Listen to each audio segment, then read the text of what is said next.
Woman accused of shooting Memphis pastor and his wife, and she testifies on her own behalf. What happens when you love someone more than you love yourself? You stop thinking straight. You start calling obsession loyalty. You start calling ministry or manipulation ministry. And before you know it, you betrayed yourself, you've abandoned yourself, you betrayed God, you've abandoned God, all in the name of love. This isn't just a headline, y'all. It is a warning. Today, we're talking about what happens when broken hearts, unhealed trauma, and idolatry collide. Because when you make someone your God, destruction follows every time. So let's get into it. When you love someone more than you love yourself, the case of Latasha Daniels, a cautionary tale of idolatry, trauma, and self betrayal. Let's get into it.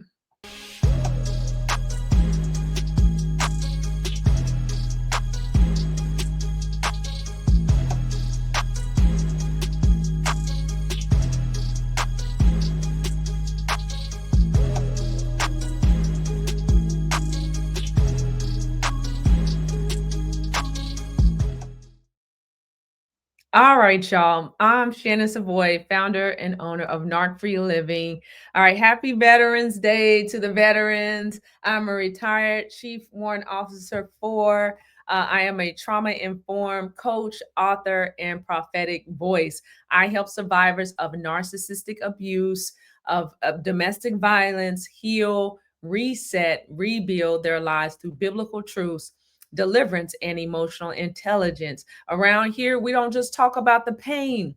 We help transform it. We expose the darkness and break demonic cycles, and we help you walk in freedom that Yeshua HaMashiach died for us to have. So if you're ready to learn, if you're ready to heal, and you're ready to see life through a kingdom lens, you're in the right place. This is where we break chains of abuse, cycles, and curses link by link. All right, y'all. So let's get into this. And have you heard of this headline, right? It's such a cautionary tale. You know, I don't speak on any case, right? Any circumstance, but I do think we can use them as lessons learned, as case studies for what could happen to us. Okay. Because some of us out here ain't no different, double negative at all than Latasha Daniels. Okay. No different. Okay. Right. So we're talking about this. The headline in the news that the news was showing is "You Broke My Heart," the murder trial. Tennessee, Memphis, Tennessee, or the state of Tennessee versus Latasha Daniels. It is a real life example of what happens when unhealed trauma meets counterfeit love. This woman was educated, she was respected, she was successful by this world standards, but spiritually broken. Okay. And I'm just giving a layman's perspective. All right. So this shows that you can have the degrees, you can have the titles, you can have the accolades, but if you don't have healing, you'll just destroy not only yourself, but you will destroy others, yourself and others in the process. So what happens when you love a man or a woman more than you love yourself? All right.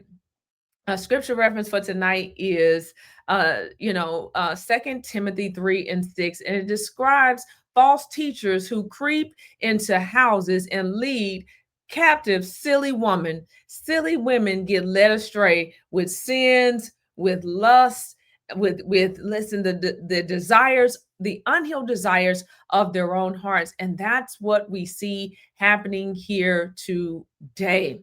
This is a cautionary, right? A cautionary, non-judgmental lessons. We're gonna judge righteously, okay? We have to stop looking for love outside of ourselves when we're unhealed. Unhealed people are going to attract narcissists. We are going to attract narcissists. If you have the light, you're going to always attract narcissists. But when you're healed, you're able to repel them and recognize that it's abuse, recognize the toxic traits that are inside of us, all right, and recognize and discern when an abuser is in our midst, and you will be able to set boundaries, right, or get away from them, because narcissists are going to exploit those wounds. So we're going to show some of the trial of her account of her testifying on the witness stand. All right. But before we get started, so I'm letting you know I'm going to stop and start it and give my opinion. I'll link. Well, you can Google it on or just search it up on YouTube. Okay. But I'll link, I think I'm watching ABC 24 Memphis. I'll link them in the description, okay? If you want to go ahead and watch it just outright. But I want us to learn the lessons. If you are lustful, gird your loins. If you are vengeful, if you are emotionally unstable or mentally unstable, you shouldn't be dating or marrying. None of us are perfect. But if you know you're not wrapped too tight, you know you deal with rejection, there are certain things that we need to heal before we're out here dating. That way we're not doing a DWU, a dating while unhealed. Because every relationship will reflect your inner wounds until you heal them. If you're attracted to your counselor, your therapist, you need to find another one ASAP. So before I go too deep, let's go ahead and hear Latasha's story. All right. And as I said, I'm going to stop and start every now and again. Okay. All right. And at this point, her lawyer has introduced her. Let me just give you a background information. Her lawyer has introduced her. She just got on the witness stand, and she told a little bit about her background, about seeing her father her stepfather abuse her mother, and she's talking about her relationships. And we'll start here.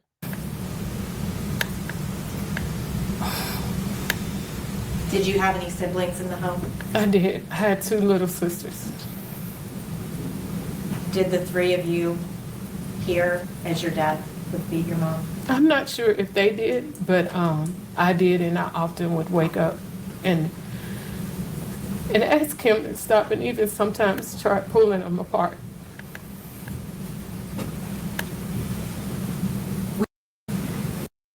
Okay, so she's given the background information of how, she saw abuse and all of that information. And I did the things that I was supposed to do, participated in sports, and just carried myself, I guess, in a normal fashion. Is that what was expected of you? Yes, we didn't say or tell what was going on inside of the home. Now I want to talk to you about late in your teens, okay? Mm-hmm. When you were 17, you got pregnant. I did. What happened when you got pregnant? I shared with my dad. Well, I don't know if I shared with him or not, but I was told once he found out that. Let me make sure I speed it up just a little bit, so it does not get, flagged. I needed to get married. Did you get married? I did. And was that to Rodney? Yes. How would you describe your relationship with Rodney? In the beginning, it was good. We both had graduated from high school, and so we was building a life together. We moved from our hometown to Little Rock, Arkansas, and purchased a home, and we were doing well.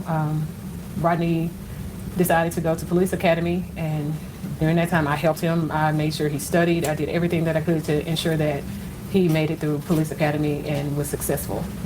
Once he, probably months after joining the force, things began to shift. He would ask me to do certain things that I was like out of the norm, but I was in college, and so he would then say, well, you're probably going to want somebody from college, and I didn't understand that because I loved Rodney. I wanted our family. Okay, so she's talking about her background, talking about her teen pregnancy, and then she goes to talk about she was married to Brian. All right, let's start. He very much was so. Emotionally neglectful? Yes. Did you try to get Brian to go into marriage counseling? Yes, we had a discussion, and he didn't want to do it. Did you determine that you would go get your own counseling? Yes. Did you go see a psychologist? I did not. Why? Because of the field that I was in, I just wanted, I wanted spiritual guidance, but also because of me being in private practice, I was afraid of being that individual that was getting the water cooler talk per se. Just in my field, I didn't have anyone that I felt like I could really go to and trust, because I was very closed off. I didn't share my business with anybody. And so going through that and being in private practice, I didn't want to take what was my income, because I needed to be able to take care of the things in my life. So I did not, but I did know that spiritually I wanted some direction. Why? And this is not uncommon. Okay, therapists need a therapist, counselors need a counselor, wise counsel needs counsel. We all need mentorship and discipleship. And we have to get beyond the stigma, even in the mental health field. I coach a lot of, counselors and therapists, and they like to keep things hush hush. Nobody's saying that you got to be perfect. You do not have to be perfect. If you present yourself as if you have to be perfect, then that expectation is going to be there that you have to be perfect. You don't have to be perfect. It is okay for you to get help. And I will tell you, sometimes those are sometimes the hardest people to get help, because they feel like, just as she does, that, it's embarrassing for a therapist to need therapy. And I will stand on this hill. Do you understand me? Being a therapist, being a counselor, being an LMSW, being a anger management specialist is not an antidote for you doing your own work. I'm still healing, and I'm still counseling and things of this nature, but I have to understand where my limitations are. I have to understand that I'm still healing and I need help. And there's nothing wrong with that. You don't know everything because you have a title behind your name. You are not immune to narcissists because you are a coach and you talk about narcissist abuse. You are not immune from psychopaths because you have a title behind your name. Life is spiritual. It doesn't work like that. So you have to, be in a place where you want the help more than your image. And she clearly didn't need to be counseling anybody. And you're going to see why I say that. All right. And this is not coming from a judgmental place or anything. Well, it's coming from a righteous judgment. Okay. All right. So let's keep going. But I did want to make that clear. And she's right. She needed spiritual guidance. There's that pull. You need something more than the 5 ways and the 10 signs of narcissism. There comes a point where you need more. You know the signs. You heard all the messages on narcissist abuse. There comes a time where you know that you're wrestling with spiritual warfare. And she felt that pulling. All right, let's keep going. Did you feel like you needed spiritual direction? Just from my first marriage, when I went to my dad and told him that I was getting a divorce, the one thing he said to me that just resonated with me was that he said he would have gotten an attorney.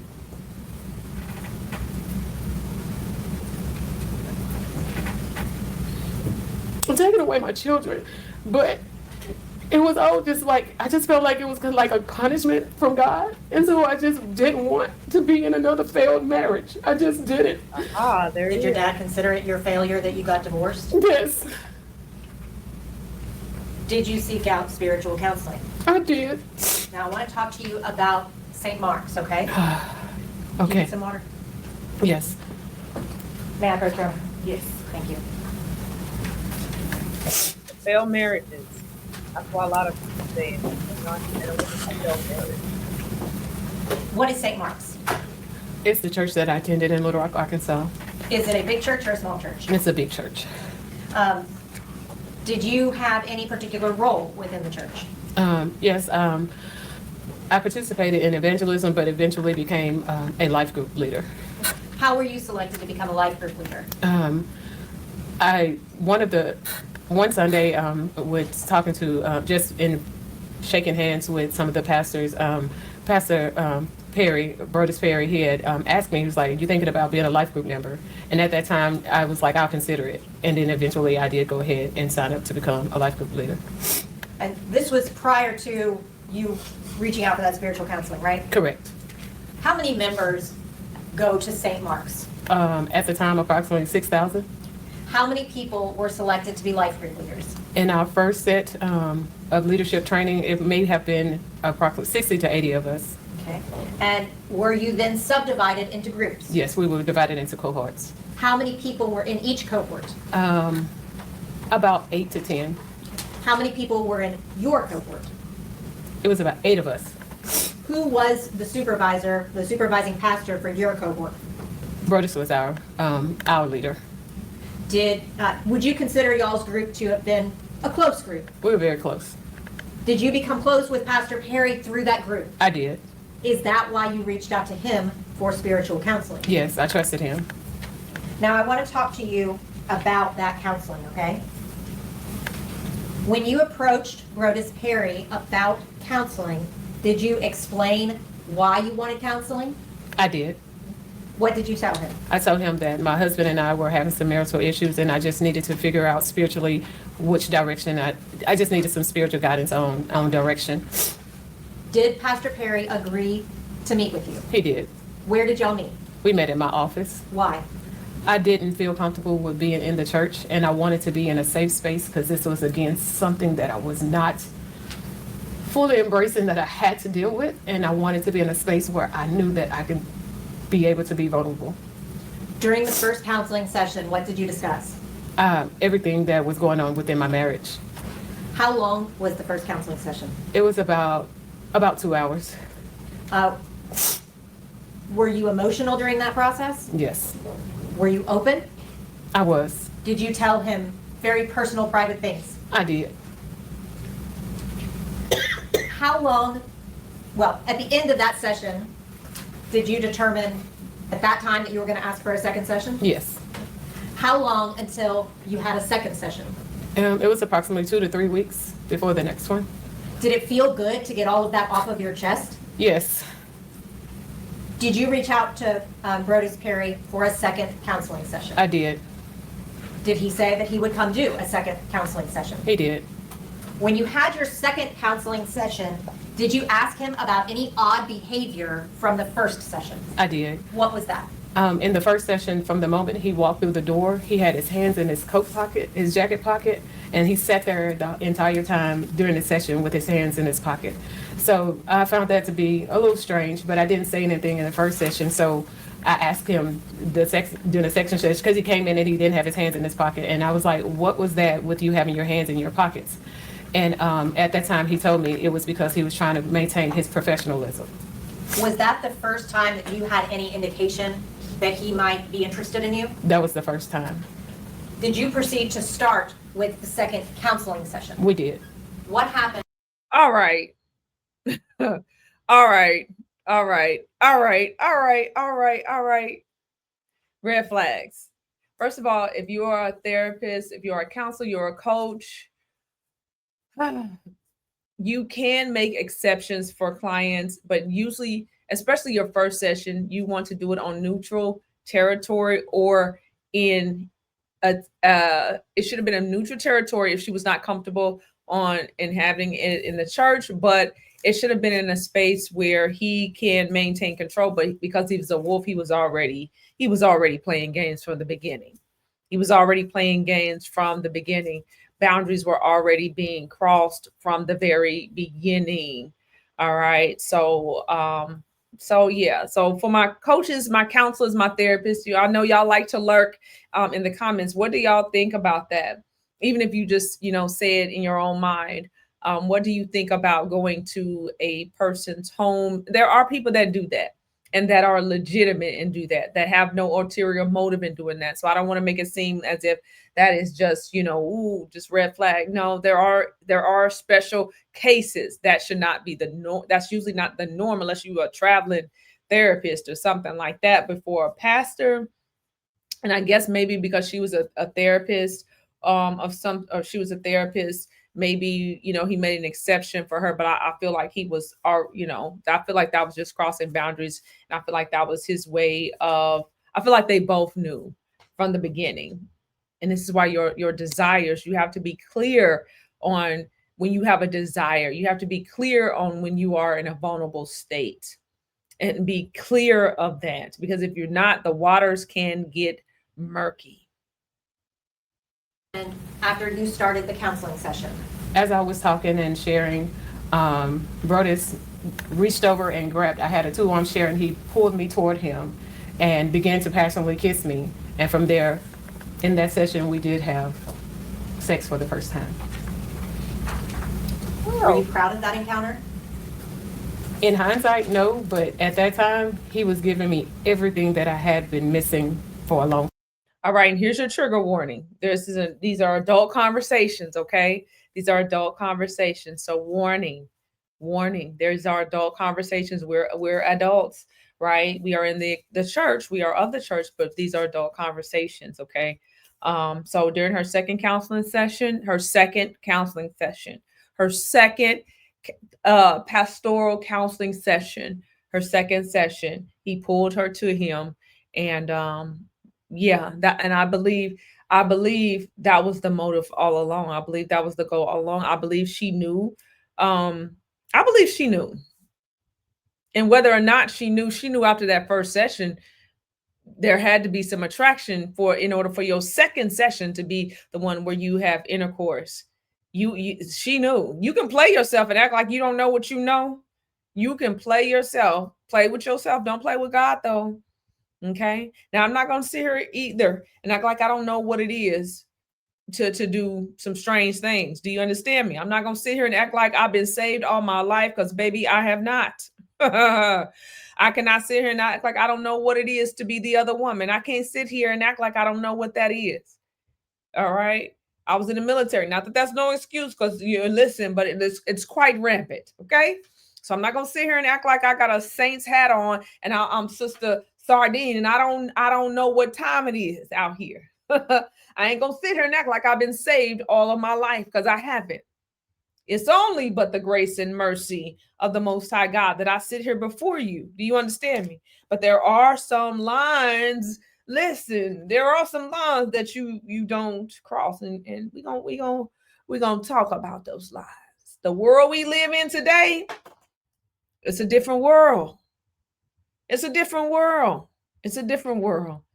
All right, but let's keep going. Did you know that he was married? I did. Did you know his wife? At that time, I had seen her at church, but didn't know of her. You got to know her better later? Yes. How did you feel about the fact that Brodus was married? At that time, honestly, I did not think about it. I knew that we both were married, and I was engaged in what he was giving me. Had you had any attention like that in a long time? No, I hadn't. Had In you years. had any emotional attention? Not in years. Physical attention? Not like that. No. After your counseling sessions, did you end up getting divorced? That was in February, and I did end up getting divorced in December of that year. That's when it was finalized? Yes. And did Pastor Perry encourage you to get divorced? We talked about it, and there were times whenever we would be on trips, he would make mention of, oh, we can't do that until you get a divorce, and we can't do this until you get a divorce.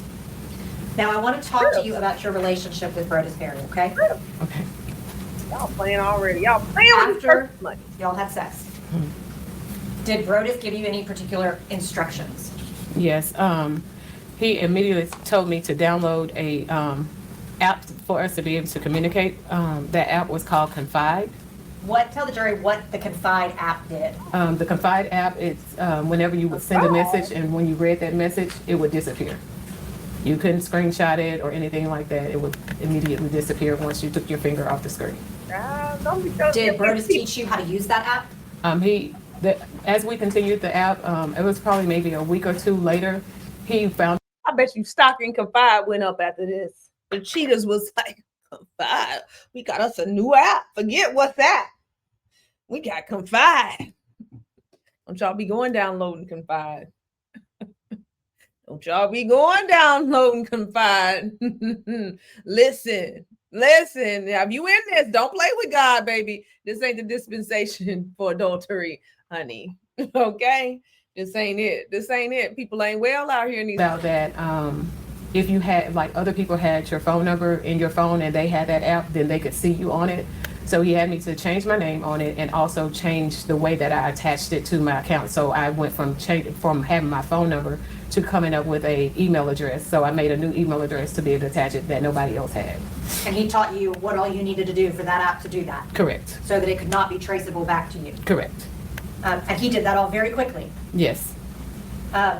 Did he have, or was it almost a rule? Was it a rule that you had to use that app to talk to him? Most of it. Oh, we got a well-seasoned cheater. This ain't your average cheater, honey. This is not your average pastor. Okay, well, this is not your average cheater, honey. Baby, he got the confide app. He done ran it down. He done showed her how to do it. He done told her to get a new email address. He's making sure her steps are untraceable.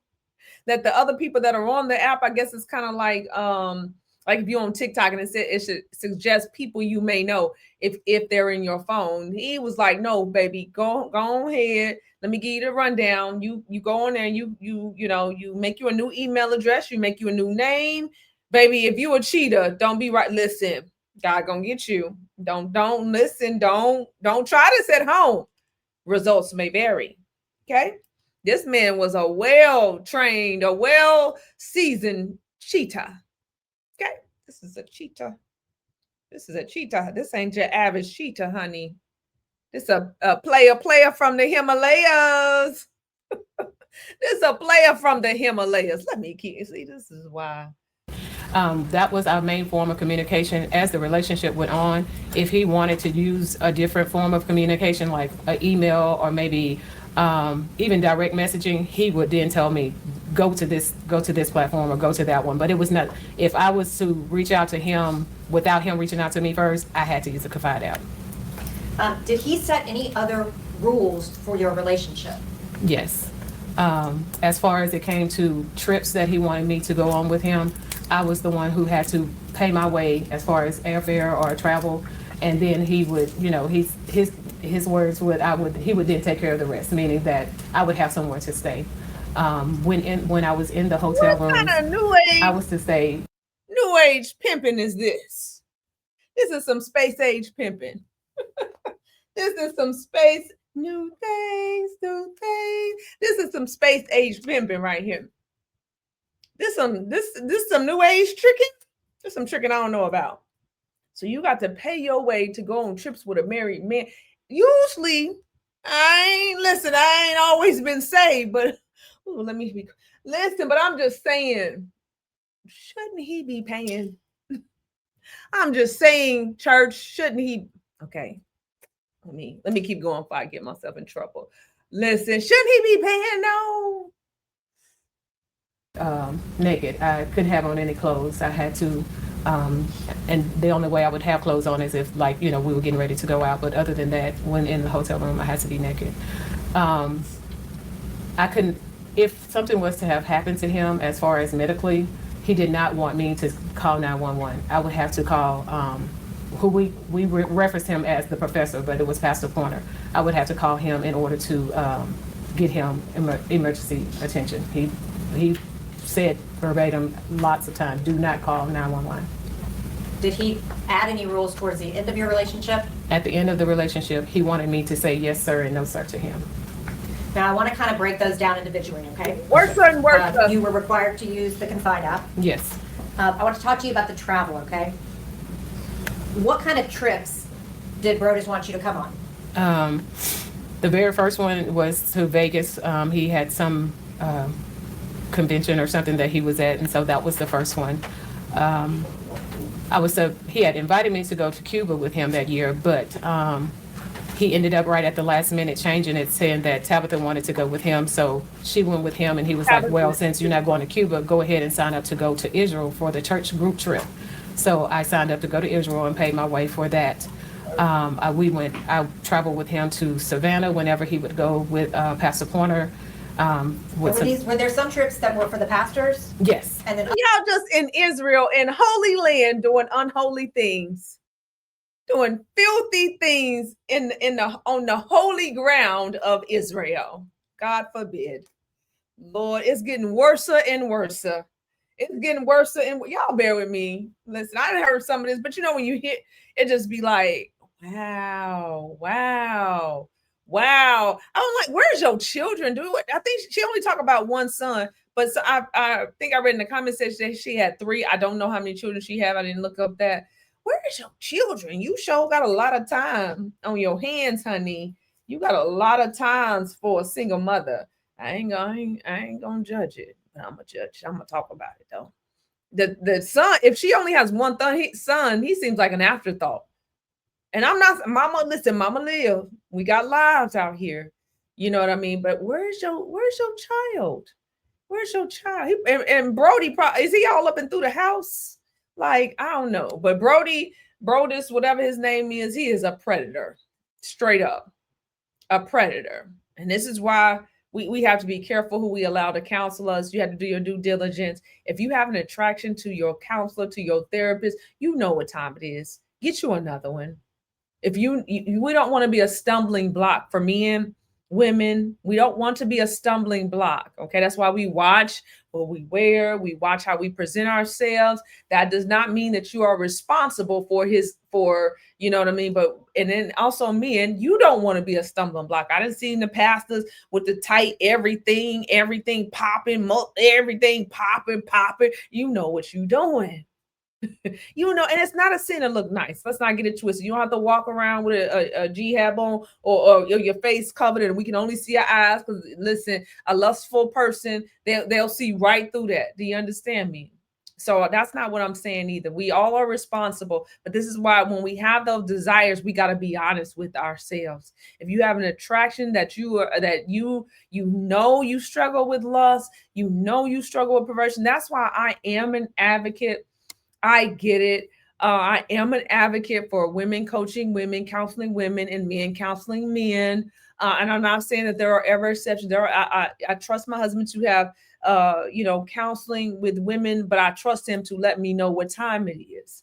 All right, and I will do the same with him. So, and there are a lot of couples, and I think that's a smart rule. If you are in ministry, to get each other on the phone, or if you're counseling, if your husband's counseling a woman, that another woman be pregnant. If a man is counseling a woman, there are certain things, boundaries and stipulations that people put into place to make sure that everything is on the up and up, or either those conversations be recorded, something to keep people accountable, because we're human. And when we're around people for extended periods of times, we can grow attractions or grow fond. And if you know that is something that you wrestle with, you gotta kill that. You gotta kill that at the root and be honest with yourself, and don't play with fire, because you will get burned. You don't play with this flesh. This flesh is nasty, dirty, stinking. It is filthy. You have to crucify this flesh. You have to crucify that hot box. Do you understand me? You have to gird your loins, brother. Yes, you do. And then there are people, you have to understand that there are people who also come to pastors. In pastors' defense, there are also people that come to pastors knowing that they are seductors, knowing that they are seductresses. Do you understand me? They know these things about themselves, purebred Jezebels. And they will try to entice a pastor, and he's trying to be on the up and up. All right. And there are some that come to women. There are Samsons and Delilahs out here, or Delilahs. All right. And they come, a spirit is a spirit, right? And they come to kill, steal, and destroy, and they will try to destroy you. So you have to set up stipulations. And I just think it's wise. I counsel men. I do counsel men. I definitely let my husband, know about those instances and things of that nature. So you have to know what you struggle with, what you have a proclivity to, and you just have to be honest. You have to be honest about that. All right. But we know what we be doing out here. We know, what you be doing. We know what we be doing. Now, and then there are some cases where people are attracted to you, and you can't help that. You know what I'm saying? You can't walk around here just covered up from head to toe because somebody else is attracted to you. but we, responsibly, just modestly, men and women, we know what it is out here in these narc streets. Other trips that were for the church group members? The only church group that trip we went on was to Israel. The rest of them would be if he was doing something on his own, I guess, speaking engagement wise, or if he was following Pastor Pointer. And then were there also personal trips? And then we had personal trips. If Brodus told you that he wanted you to go on that trip, was it expected that you would be on that trip? I was on that trip. Now I want to talk to you about the hotel room rule, okay? Warning. What would happen when Brodus would walk in and you were wearing clothing in a hotel room? Once I did it and just, I don't know if I was cold or what, but when he was like, why do you still have on clothes? And when that happened, he withdrew affection from me. Like he was very cold, didn't want to be intimate until after I got undressed. But even then, it was then like a punishment I had to wait for him to decide that he was going to then give affection. Now I want to talk to you about Pastor Pointer, okay? Okay. You called him the professor? Yes. What was his position within St. Mark's? He was the lead pastor of St. Mark. Did he know about your relationship with Brodus? Yes, we hung out together a lot. Do you know, is that why Pastor Pointer was supposed to be his medical emergency contact? Correct. Now I want to talk to you about the beginning of your relationship with Brodus, okay? Mm-hmm. How would you describe y'all's relationship at the beginning? At the beginning, it was, I'm gonna have to say, amazing. I felt beautiful. He showed me so much attention. We did all kind of things together. It was, even we gelled intellectually. It was a great relationship. Everything that you didn't have before? Everything I didn't have before. Even to the fact I show up in my office and he had me a dozen of roses sent to me. It was just like everything that I wanted, everything that I even shared with him that I didn't have, he was giving it to me. Did you also give him things? I did. What kind of things did Brodus like? As the relationship progressed, he got into cigars, and that was a big thing for him, to the point to where he had someone to draw him up a logo, and then I selected the name, so he became the Smoking Savant. And so the more expensive the cigar, the better for him. Then it went from cigars to bourbon, and he had to have the best of the bourbons. Did you buy him the best of the bourbons? Yes, I did. Did you buy him the best of cigars? I did. Did you buy him other things? He wanted this Toomey briefcase for work. I think it was like $400. I got him that. He was working out, and so he needed more workout clothes, and so I purchased him like $400 worth of gear in Nike gear. Girl. There was a time when he wanted to redo his closet and get some things organized, and I bought all the organization things to make sure that whatever he needed, I did it so that he could be good.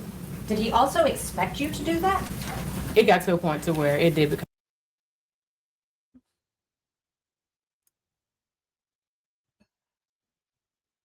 Tricks are for kids.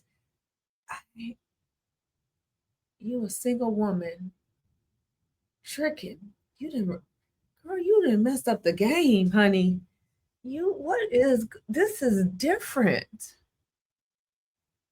I didn't see a mini a side chick in my day. There's rules to this, if you're gonna be in that game, there's rules to this. This is, oh Jesus.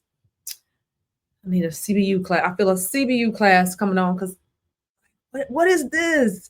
You're tricking for marriage. You're a trick. I'm sorry, y'all. Listen, it's wrong. It's wrong as two left shoes. It's wrong. But on top of it's levels even to wrong. On top of wrong, you getting abused in the wrong. He is abusing your body. You going on trips, paying for your trips. It's wrong. Let's keep going. An expectation. We'll go a little bit further. At the beginning of your relationship, at some point, did Tabitha go to Florida? Yes, in 2017, it was around, I think, October. Brody said that he had sent Tabitha back to Florida and that they were separated. He said that he just needed, he was feeling this urge of, he had this thing of saying that he was always wanting to be single. He never knew what it meant to be a single man. And so in that instance, he was sending her back so he could explore that to some degree. Did he indicate to you that they were separated? Yes. How long was she in Florida? At least after Christmas. So over a month? Yes. 2 months? Yes. And during that period of time, were you staying with him a lot? Yes, I stayed probably about 3 or 4 nights with him during that time. And we also went out of the country. Now, I want to talk to you about when y'all would travel together, kind of what you would, or I'm sorry, not when you traveled, the things that y'all would do together. Okay. Travel was one of them, right? Yes. And did you both get interested in bourbon? I did start eventually tasting them. He would always ask me to taste and try to figure out the notes or the different contents of them, but it wasn't something that I just enjoyed. What about cigars? Again, I did begin to smoke certain cigars. He picked out one that was better for me than the others that wasn't too strong. Did you go with him to cigar lounges? Yes. Everywhere we traveled, we would find cigar lounges. Did you actually pay his dues to cigar clubs? The first, I paid 2 sets of dues. The first set of dues was at Dave's and Sons, and those weren't that much. And then the second one was at a club called 1836. Were those expensive? They were $125. A month? Yes. Did he ask you to pay that? No. You just did I to did make him because happy? yes. Did you engage in any physical activities together? We ran together. We eventually began cycling. He got upset with me because I did not purchase his bike. I was like, I can't afford your $2,500 bike and mine, and that did cause him to be upset. But he eventually got his bike and I got mine, and we joined a cycling club together. We also exercised together. We would go swimming. So we did those things. Around those kind of activities, did you have any particular rules that you had to follow? Now, if we were at the cigar lounge and we was not hanging out with a certain group, he would have me to call a certain individual to invite her to come so that it looked like it was more of a church thing than it was just he and I hanging out. And that was just kind of the case even with the running. It was going to always be somebody from the church, even though they didn't know they were a third party. It was the way of being able for us to still be together, but it not look like it was just us together. It would always be someone from the church. And who made that rule to have somebody else always there? That was him. I want to talk to you now about ethical non-monogamy, okay? Yes. Did Brodus talk to you about ethical non-monogamy? Yes. Was this a lifestyle that he was interested in? Yes. Can you tell the jury what Brodus told you about ethical non-monogamy? What is it? It is where individuals are able to have multiple relationships, but everyone in the relationship must consent. Did Brodus tell you that he had talked to Tabitha about ethical non-monogamy? He did. Did he tell you that Tabitha had said she was comfortable with it, but he just hadn't told her? It's getting worse and worse. It's getting worse and worse. So Tabitha is gone to Florida, probably for family. Or so, you know how they be lying. Oh, we broke up. We're not together. And together could mean that we've broken up. And that could mean like you're out of the house for a month or 3 weeks. You on vacation. But in the mind of a alleged narcissist, all this is alleged. Well, no, she's been found guilty, but he's not here to tell his side of the story. But according to her, my goodness, he sent his wife, and they around there frolicking as if they together. They, in her mind, they got a whole relationship, and by her account, it looks like they do. Now I saw bits and pieces of the wife, the former wife. I think she's now remarried. So who knows what's all going on with these people? Yeah. I mean, and I don't know, but yeah. But in a narc's mind, if you not there, y'all not together. Whoever they with at the time, whoever is with them at the time, that's who they with. I don't care if you're married.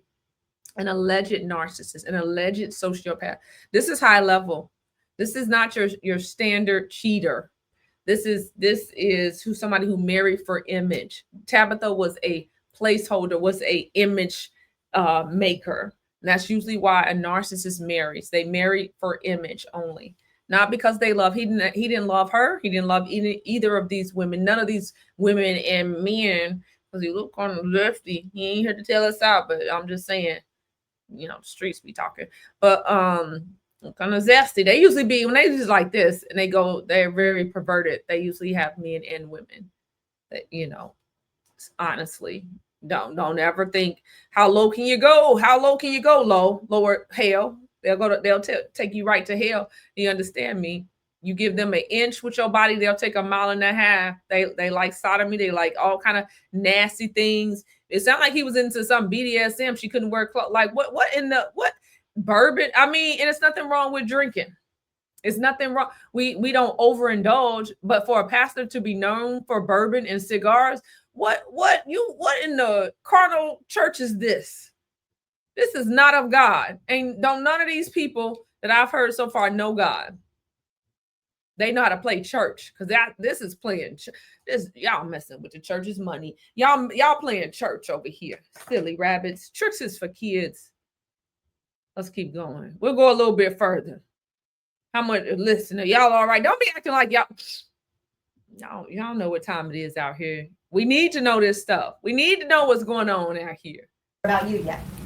He said that she had given him permission to be open on his side of the marriage. So she was not allowed to be open on her side. Correct. But he told you that she had given him permission to go outside. Yes.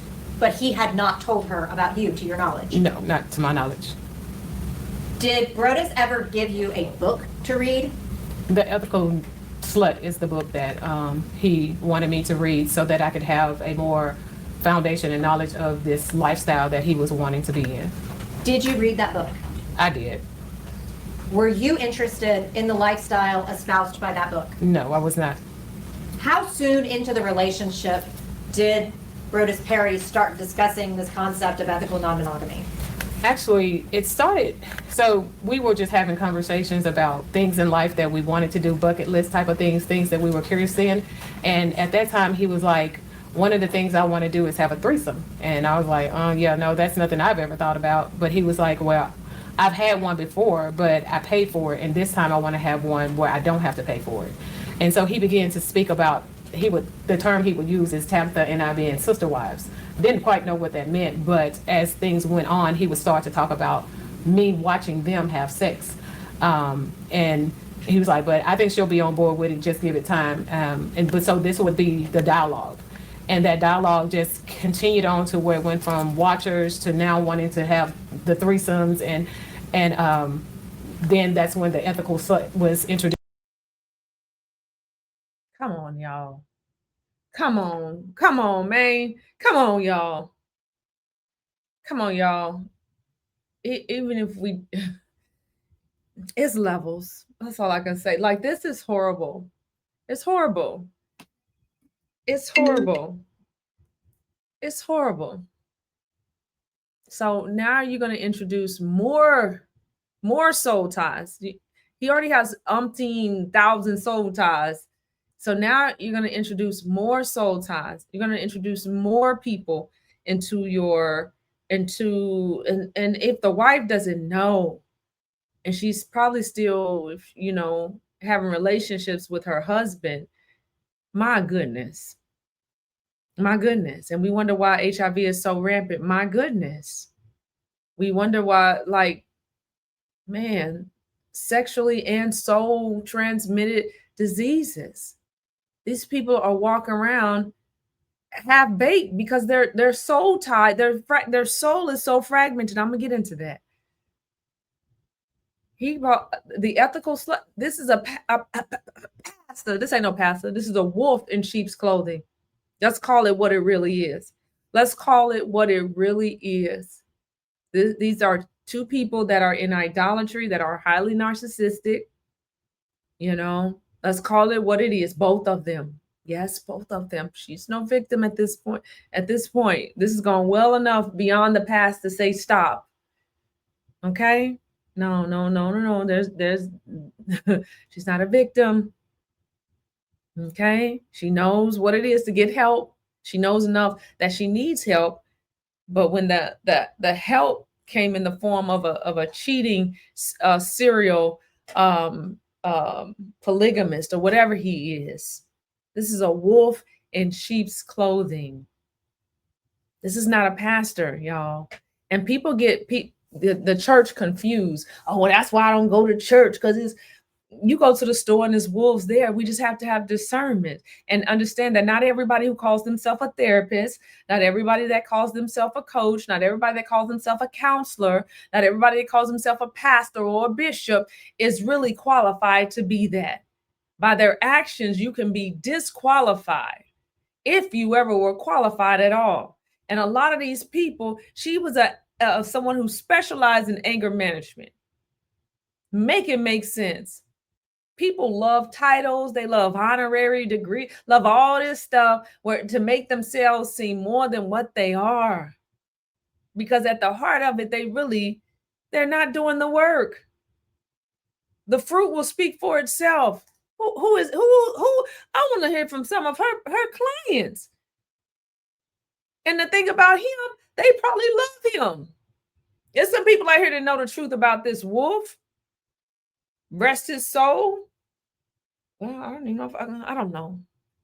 Rest. All right.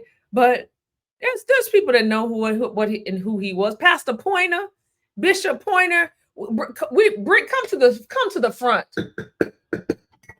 To the front. Come to the front of the church. Okay. Come to the front. Order in the court. So instead of calling 911, they would call. And what you going to be calling 911? Is this just preliminary? Are y'all just setting the stage as Pastor Pointer as your emergency contact, just in case one of y'all get choked or something? I mean, like what was y'all doing that y'all needed emergency care? Order in the courts.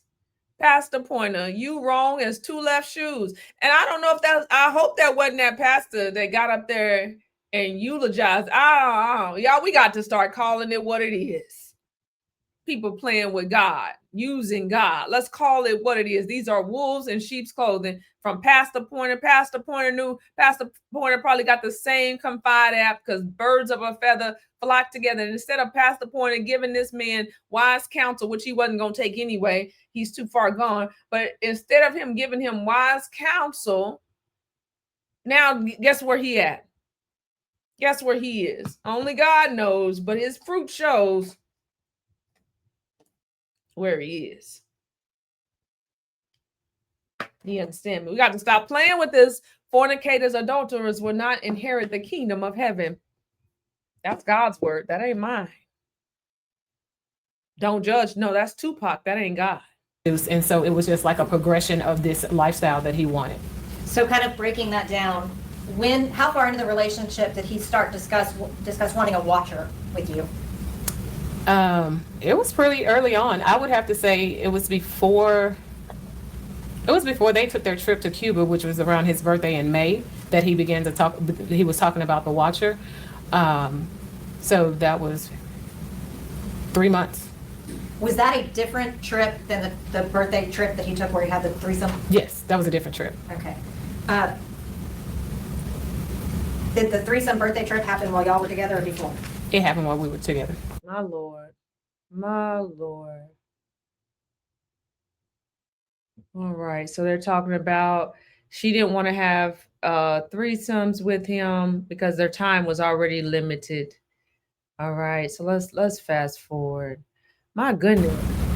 Your Honor, this is going to the context of their relationship, just getting background on. What do y'all think about this? And people are living like this every day. Living like this every day. So I'm going to go to the part where she talks about, it sounds like it's the beginning of the end. All right. So he eventually gets another offer at another church. And they move away. Let me see. So he would come back there to visit her or visit. He did. Did you meet him at the hotel? I did. Do you recall what hotel? I think it may have been Spring Hill. What happened after you went to the hotel? The first time I went to the hotel, it was, just a drop off. He had asked me to bring him, to go buy him something to eat and to stop by and get him some bourbon. After I brought that to him, we made an agreement to meet up later on. I had called him and as it was getting later and say, hey, what time are we going to meet up? And he was just like, I don't know. I'll let you know. Bringing how long? But he never called. So I was at home and I was like, I'm just gonna break up with him. Like I'm not gonna do this treatment. Like no. I went to the lounge. I still had some gifts to give him, and he was coming out. And I said, unlock your car, and I started putting the gifts in. Well, once he got closer to me, he just hugged me and gave me the key to the room and was like, go to the room. So I was like, okay, and I did. Once he hugged you, was it all better? It was. Is that kind of how it went with Brodus? Yes. So tell me about what happened after that. That was one of the times that I still had my clothes on. So of course, when he got in there, he's like, why you still got clothes on? And I was like, oh, I'm sorry. I'm sorry. I got undressed. I did tell him, I said, I was coming to break up with you because of the way you're treating me. And he laughed it off and was like, well, why didn't you? And I was like, because I really do love you. He came over to the bed, started tickling me. We laughed it off. And then as we began to engage in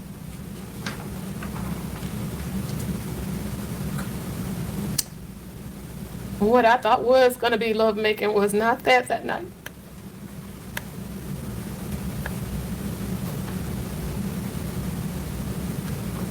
Can you tell me what happened?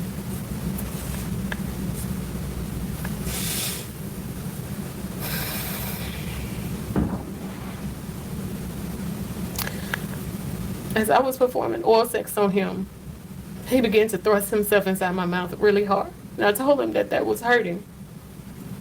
Then he grabbed my hair. I had long hair, and he wrapped my hair around his hand and he started yanking it. And when he wasn't thrusting himself in my mouth, he was pulling my hair really hard.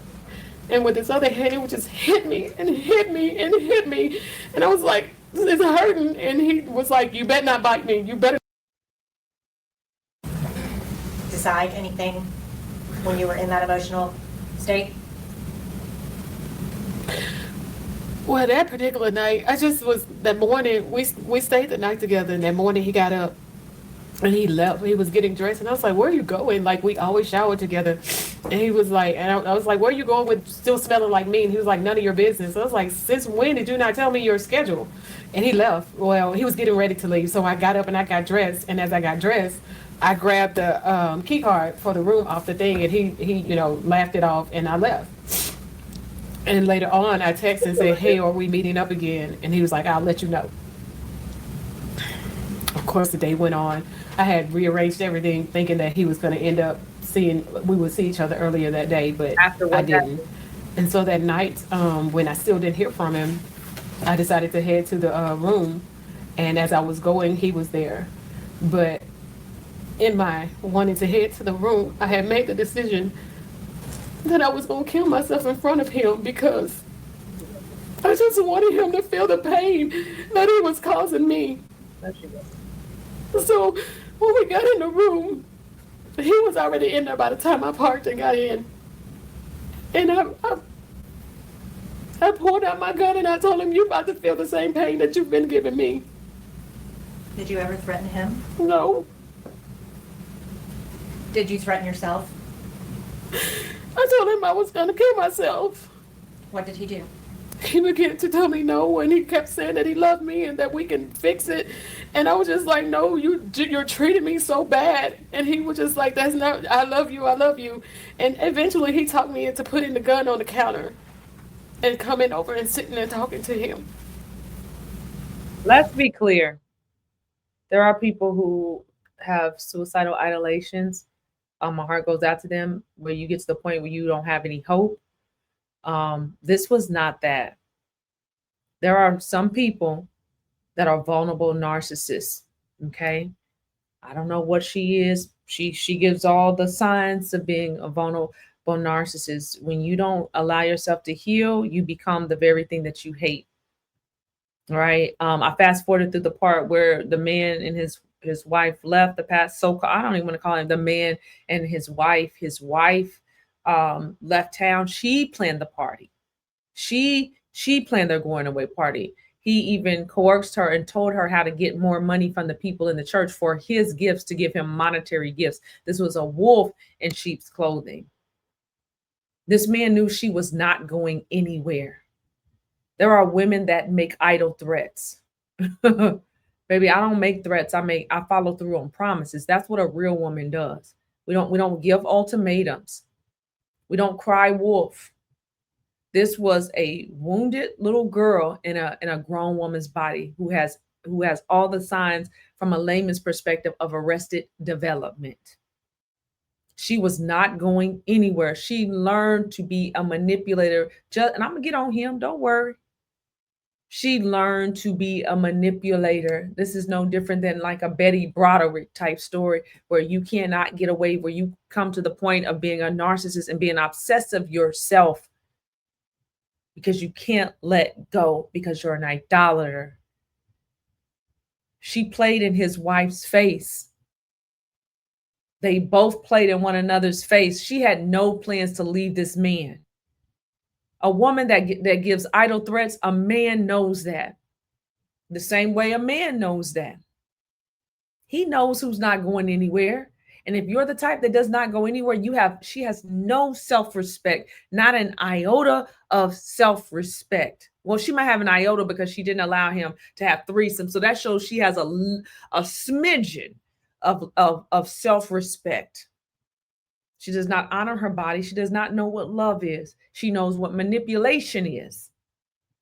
He ignored her. She knew enough when they were in that hotel room to grab the key card. That lets me know that is a sign of a manipulator. She knew the games that he was going to play, and he knew the games that they were going to play. These were two narcissists playing a cruel game with one another. A game of Russian roulette that could blow up in their face at any time, and it did. She was just as big as a manipulator as he was. He ignored her, and who knows where he was in that time he was supposed to be with her in the hotel room. He didn't have to come back to her. She was going to always be there. They find that one that will always be there. That will be there for them no matter what they do, no matter who they're with, no matter how many children they have, because they love them more than life itself. To the fact where if somebody leaves you and you want to take your life, you have crossed the line into idolatry. You have crossed the line.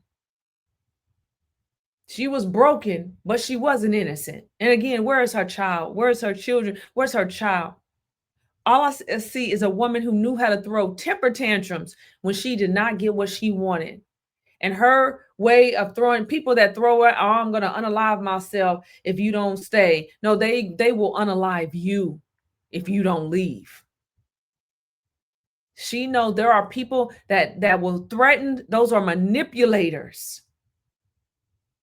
Those are manipulators. They will cry wolf as if they're going to unalive themselves if you don't show up, if you don't give them what they want, because you have become their God. And all she did was throw temper tantrums when she did not get what she wanted. Because of trauma, because of things that she had seen, because of things that she had went through. She knew as a therapist that she needed help. She wanted affection. She knew how to get it from him, and he knew how to do just enough to leave her clinging on to hope. Do you understand me? I don't see one manipulator. I see two. She had no plans to leave him because she was a manipulator too. Did that restore a reason for you to live in that moment?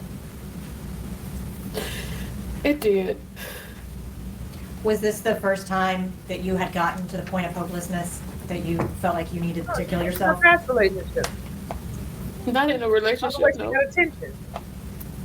Have you struggled for a long time with depression and suicidal ideations? Yes. Yep, still here. After Rhoda's convinced you to put down the gun, did he take the gun away from you? No. Did he take the gun from the counter? It wasn't until I got ready to leave when I went back to try to. Let's be clear. These people have a spirit of murder. I don't trust people that listen. There are people that have suicidal ideations. They really wrestle with that. And then there are people that are manipulators, and usually those are narcissists. They would tell you, and the sociopaths used to do the same thing. Oh, I'm gonna unalive them. I'm gonna unalive them. And if you don't, he wasn't. He's still here. Still here tormenting someone. You understand me? No, what they mean is they're gonna unalive you. And she's sitting up there telling her side of the story. Where he at? 6 feet under. Carried by 6, while she's being judged by 12. They're not gonna unalive themselves. Now, if they do, there are people, listen, they see no way out. Those are the most dangerous people. When a narcissist sees no way out, because they believe that they usually do take the stand because they believe they can talk themselves out of any situation. And most truth be told, they usually do. People usually fall for the act. So in court cases, they want to get on the stand and defend themselves unless their attorneys really, really tell them not to, advise them not to, because they believe that they are always the smartest people in the room. They have went through life charming and manipulating people, so much so that they lie to themselves and they'll lie to you. So that suicidal ideation is just a way to get attention. A lot of times it's a way of throwing a temper tantrum. You do what I want, or else I'm gonna. That's what I see with this. I see little Raggedy Ann. All right, little and listen. I have compassion for her, but I got to tell the truth about this. All right, they will threaten that because I've seen this before and I've dealt with people like this. Right. And usually they're not going to unalive you or unalive themselves because they want you to suffer.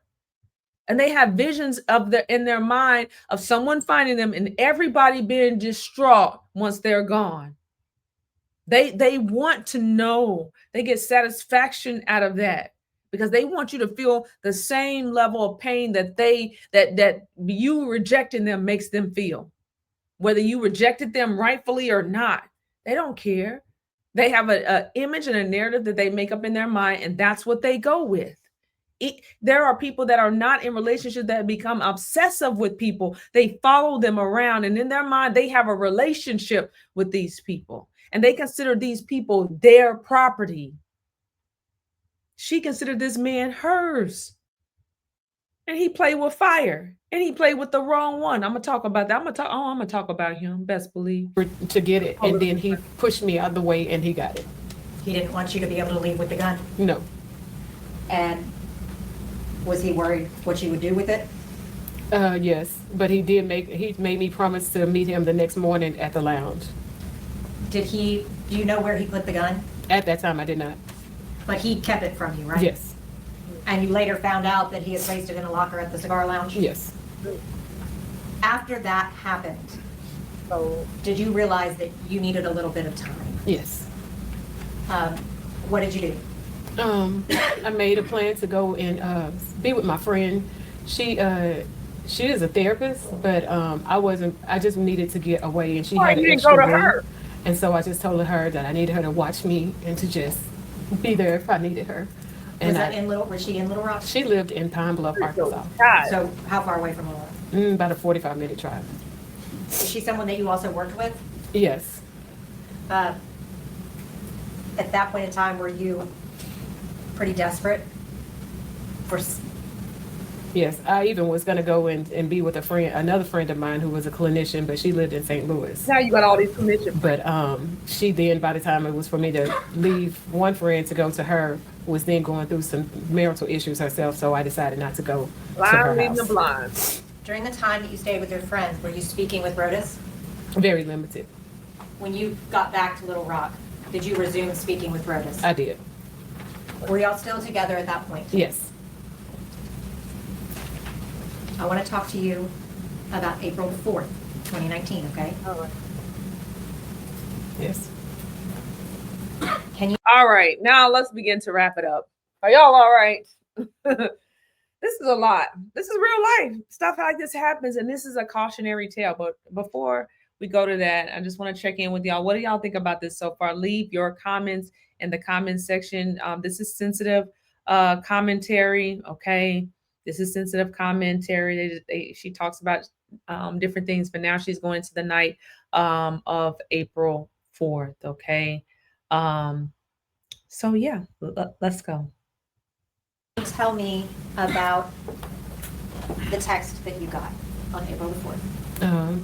I had sent our regular good morning text. I didn't hear anything from him that morning.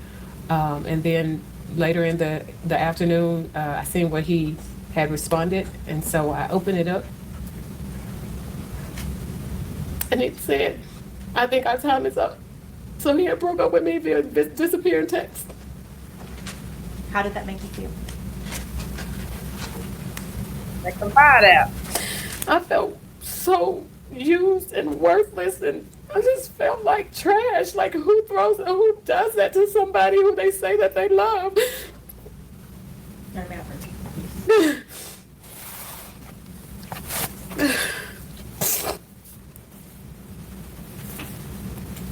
How did you react after you read that?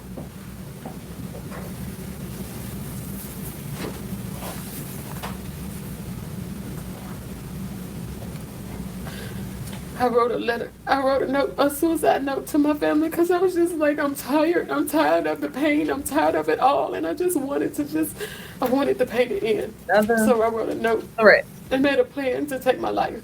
Your Honor, may I approach the witness? Yes.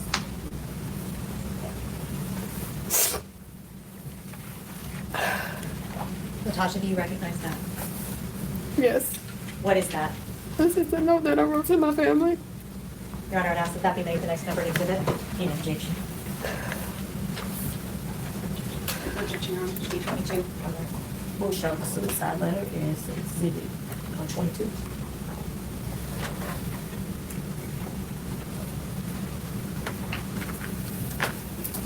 Natasha, can you tell me the date and time of that letter?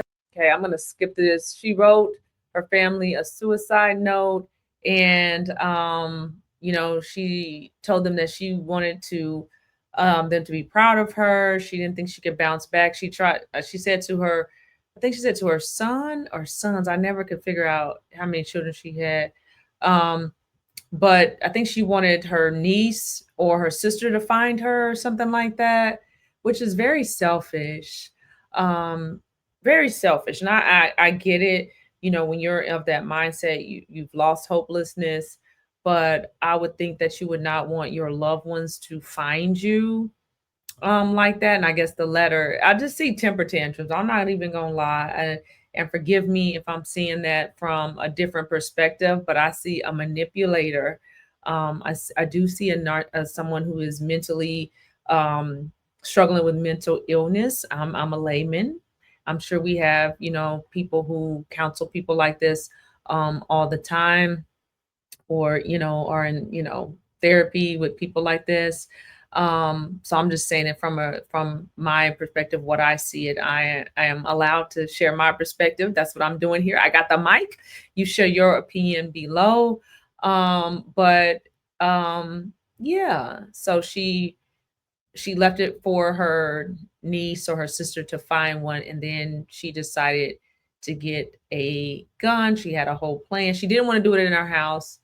Did she say it? Oh, because the house was well. Let's go. Let's read this. Let's read this. Why she wanted to do that. So I guess Brodus had her gun, because I was trying to figure out how she got another gun. I wanted to end my life, and I felt like that was going to be the best way to do it. When you went to that store, were you buying a gun to kill yourself, or were you buying a gun to kill someone else? I was buying a gun to kill myself. I had a whole plan. What was your plan? I didn't want to do it at my house because my son lived with me. So I decided, as I was just thinking about all the pain, to go to this park in Jacksonville, Arkansas. How far away from Little Rock was that park? Jacksonville might be about a 20-minute drive from my home. And the reason why I chose that was because that's where Brodus was. He wasn't from Jacksonville, Arkansas, but the Jacksonville part of it was attached to him. And the name of the park was Johnson Park, which was attached to my second ex-husband. And then Ray Road, my daddy's middle name was Ray. So I just associated with all the pain from the men in my life. And so that's where I was gonna go. How did you go there? I was gonna drive in my car. It's from my home, it would have been straight down 440. Is that an interstate? Yes. What happened while you were driving to Johnson Park? As I was driving, I saw the Memphis exit. And so then I was like, go talk to him, Tasha. Just go let him see you. Go see why. And that's what I did. I just drove so I can see him face to face and hope that I can get something from him besides the fact that he broke up with me with a disappearing text. And as I was driving, he did text me, and as he was telling me that he still loved me. So I was trying to just figure out what was going on. What did you do after you saw the Memphis exit? I took it and I drove to Memphis. Where did you go? I went down to where I knew he would possibly be, which was a lounge. I guess it's in a. She knew where he was. She knew. When you are suicidal, you just unalive yourself. You don't have to take other people with you. But when you're a manipulator, you will frame it as if you want to unalive yourself, but honestly, you'll take someone else out. You feel me? She had a whole plan. So she knew where he lived. This is her side of the story. I believe that there is more to the story. Let's finish this and then I'll just give my whole commentary. Downtown Memphis area called The Pocket. At the time, I think it was a fairly new lounge that he, when he got employment at Mississippi Boulevard, one of the members there had told him about. Did you go to The Pocket because Brodus told you he goes to The Pocket on Thursday? Yes. Do you remember what time you arrived? I don't. I just know it was dark. And I know that I circled around for approximately 30 minutes trying to find a parking spot because I didn't know that you couldn't like park on the street. Like everything down there was paid. Just to back up for a second, when you went to the gun store to buy the gun to kill yourself, what did you take with you? Just my license and my debit card. Where was your purse? I guess I left it at home. Did you bring just necessities with you to the gun store? Yes. And you left the gun store right after you finished purchasing the gun, right? Yes. How did you select the gun? I went with what was the cheapest that was on. They have a wall that has all the guns, the names, and the prices, and I just chose the cheapest one. Let's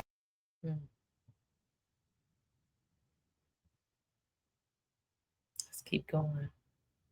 They have in his company, so I was not to approach him, but if he acknowledged me, then I could have, talk to him. Did you come within his sight? Yes.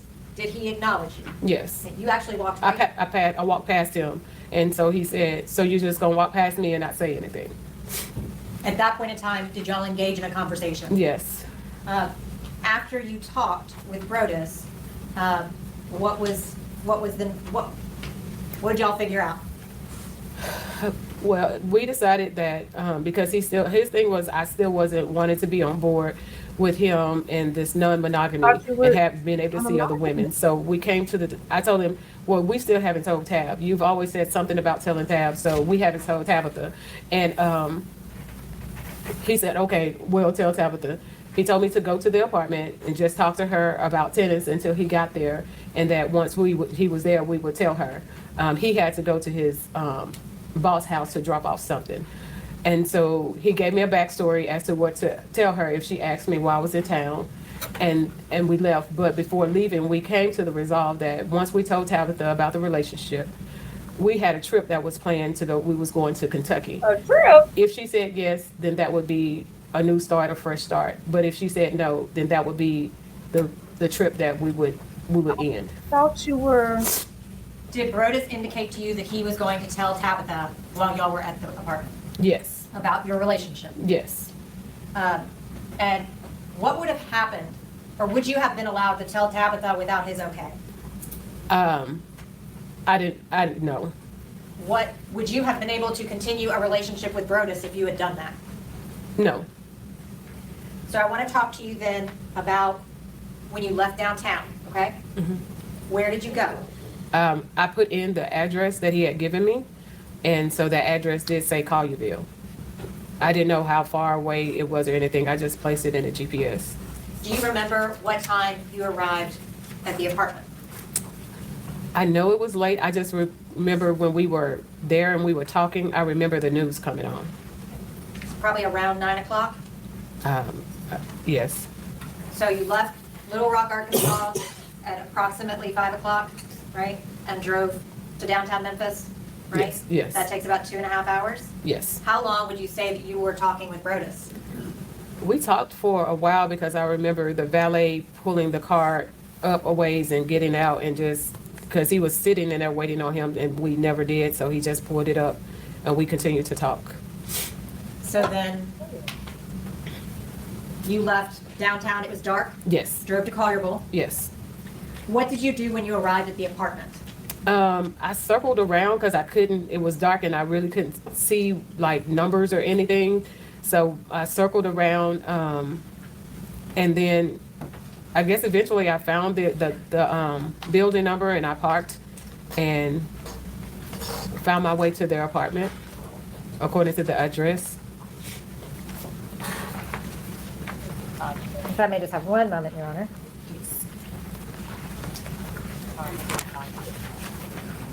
This is part of Exhibit 12.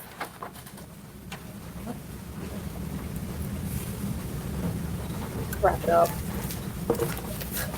All right, it's almost over now.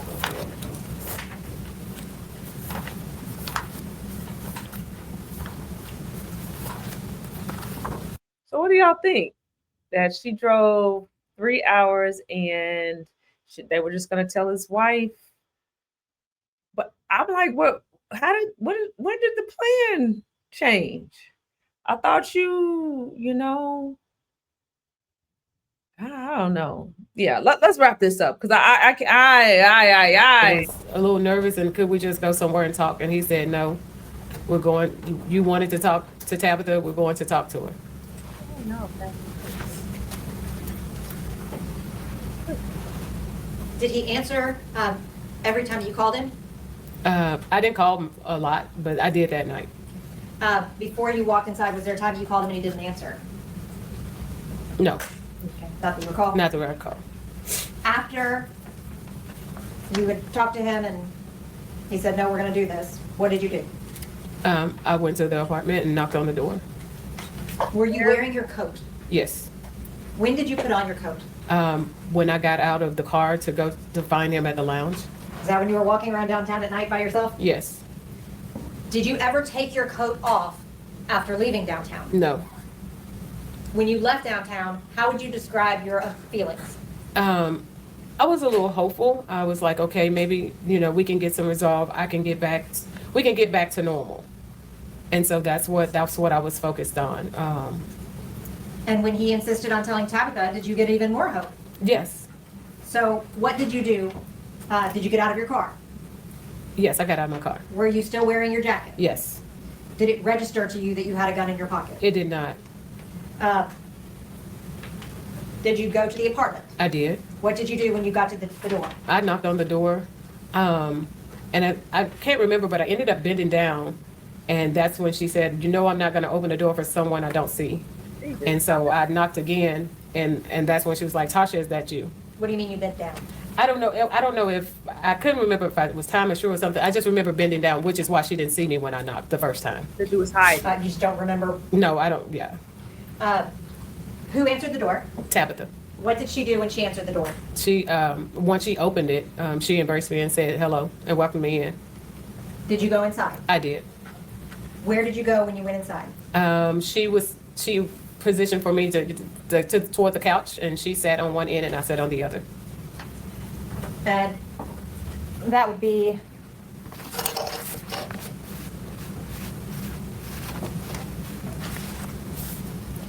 Your Honor, if I may put, this is part of the cumulative exhibit. Phone call to Brodus. And what, and that would be,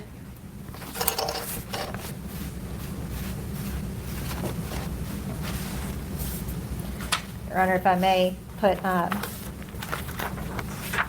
this is part of the cumulative exhibit. Is this the couch that you're referring to? Yes, And you were seated on this side, I was. and Tabitha was seated on this side? Yes. Did you talk to Tabitha? Yes, we talked. We talked about tennis, but right before we kind of got into the tennis talk, she had made a phone call to Brodus. And what did she say to him? She told him, she asked how long it was going to be before he got there. And then she told him she had a surprise for him. When Tabitha let you into the apartment, did she close the door behind you? Yes, You and Tabitha were sitting alone in the apartment with a closed door, right? yes, Would anybody outside of the apartment have been able to see in through that door? no. How long did you sit talking with Tabitha? Again, I know the news ended up coming on, so maybe 15 minutes or so. At any point, did you pull your gun out and threaten Tabitha? No, At any point, did you verbally threaten Tabitha? no, At any point, were you trying to hurt Tabitha? not at all.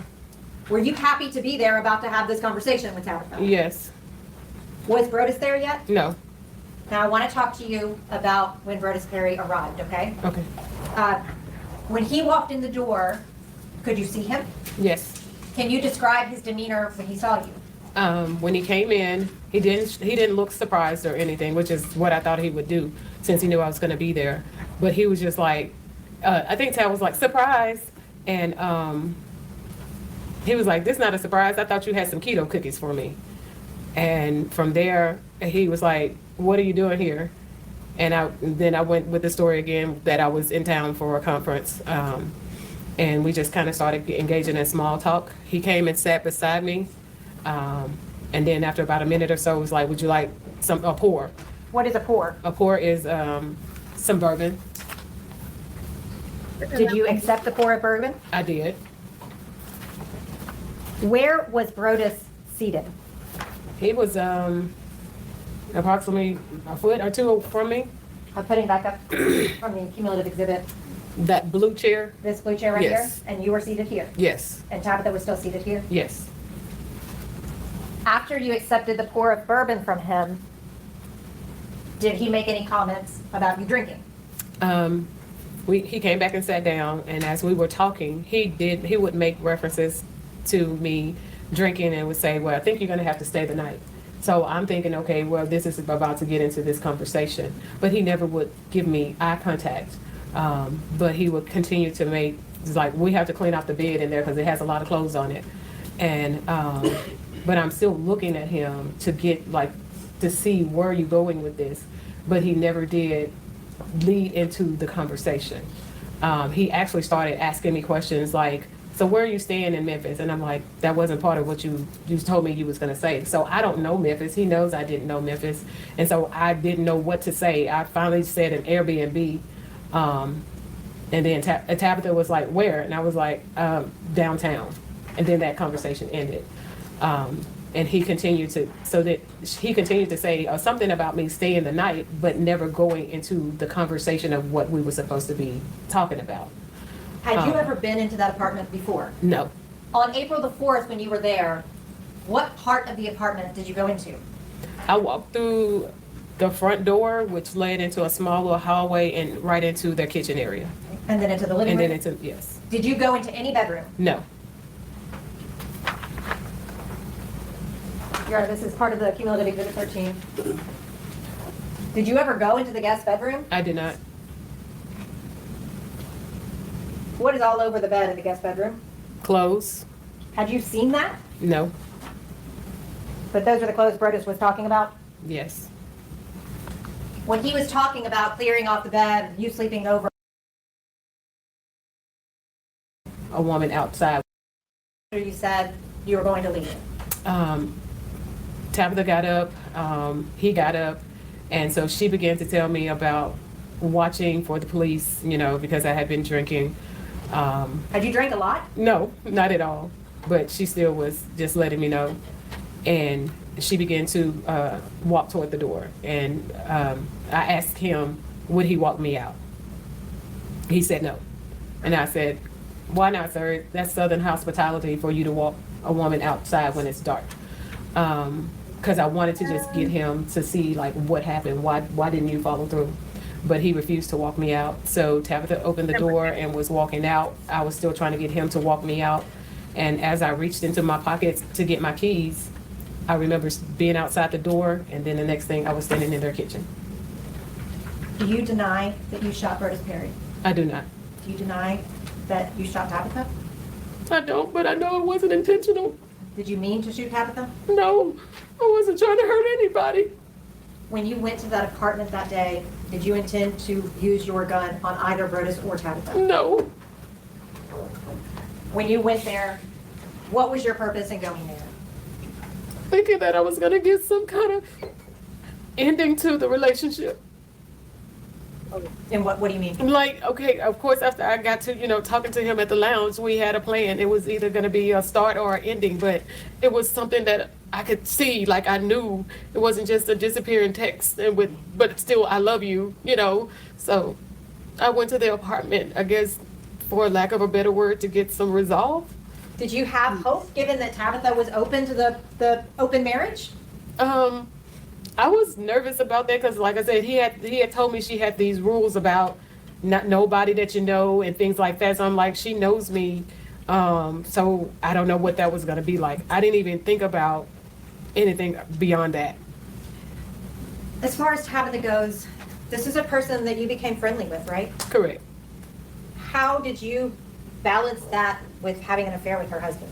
It was very hard. It wasn't. She, like, we started off, she had approached me to invite me to lunch. It came out of nowhere, and I didn't know, like, what was really going on, because by this time, Broadus had been talking about us being sister wives, and so when she asked me, I was a little confused, because I'm like, okay, has he talked to her about it? But she never said anything about our relationship.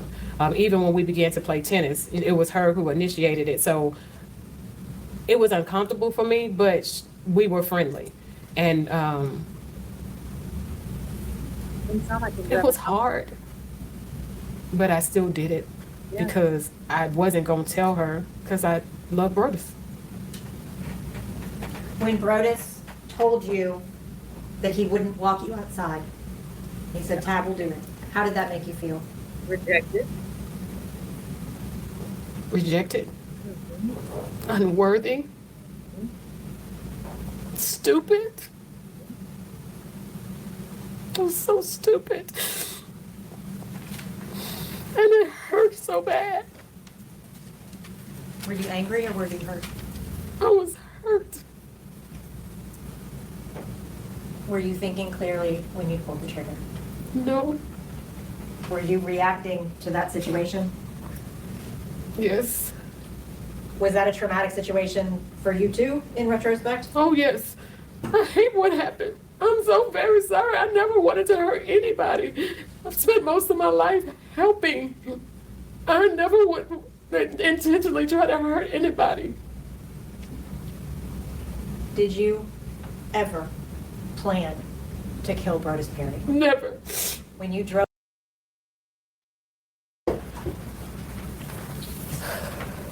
Last part, guys. The cross. I come to the cross. Ms. Daniels, I'm going to take you back to April 4th, 2019, at around 4 o'clock. You remember yesterday when we introduced that surveillance footage of you at the gun store, right? Yes. Yes. And you know that that was you in the gun store. That was me. And you purchased a gun that day. I did. And you also purchased ammunition that day. I did. And when you went to that gun store, you brought your state-issued ID, correct? Yes. And you brought your credit card, correct? I did. And once you left with that gun and the ammunition, you didn't go to Jacksonville, did you? No. You drove to Memphis. No. I drove home. But you eventually ended up in Memphis, did you not? That is correct. And you chose to go see Broadus Perry, correct? Yes, I chose to go see him. A man that you chose to be involved with. When I first encountered Mr. Perry for counseling, I did not choose to be with him. I went to him for direction, not a relationship. It's a yes or no question. You chose to be involved with him after you met him, did you not? Yes. And when you got to Memphis, and after you talked to Mr. Perry, you drove to his apartment, correct? Yes, I drove to his apartment. And from Sherman, Arkansas to Memphis, it's about a 3-hour drive, right? According to what has been said, I wasn't counting. And when you got to that apartment, you talked to Mrs. Perry. Yes. And when you got to that apartment, you stayed there and you talked with her for about 20 minutes. Correct? Yes, we talked for about 20 minutes. And then once Mr. Perry got there, you talked to him. Yes. And while they were gracious enough to walk you out of their apartment after an unexpected visit, you got your gun out, didn't you? It wasn't unexpected for him. But for Miss Perry, it was. It was. And after you exited, you decided to take your gun out, correct? No. And after you exited, you shot Mrs. Perry, did you not? My Yes or actions no? resulted in them being shot. Yes. And then you shot Mr. Perry, did you not? It wasn't a conscious decision, but yes. But you didn't do it because you lost control. You did it because you thought he deserved it. No. I love Brodus. I would have never intentionally hurt him. No, ma'am. So conscious. You did it because he broke your heart. No, ma'am. No further questions, John. And that is that. My Lord. If she could have, if looks could kill, that prosecutor, prosecuting attorney would have been 6 feet under, honey, because she was looking at her like she wanted to jump across that cross-examination table. Listen, she was not here for that. All right, so what do y'all think about that? I know that was a little lengthy, but I think it's important sometimes to walk people through so you can understand the psyche and see even beyond what's being said. Honestly, it was going to end like this. It was going to end like this. For one, that man didn't know he played with the wrong woman. He met his match in her. He met someone that was equally as manipulative and just as wounded as he was, just in a vulnerable way, just in a more covert way. She was never going to leave this man alone. She was not going to leave this man alone. She loved this man more than life itself, more than life herself, more than her son. All right. And with each relationship, she became more fractured, more fragmented, to where she had no identity, and her identity was rooted in relationships. Her soul was so fractured that, allegedly, from a layman's perspective, and she was so incomplete, and she only felt alive at the hands of a man, at the hands of this man. She only felt complete. She only felt love during sex, even if it was rough sex. And a lot of us have been there before. This is why we have to learn to love ourselves, right?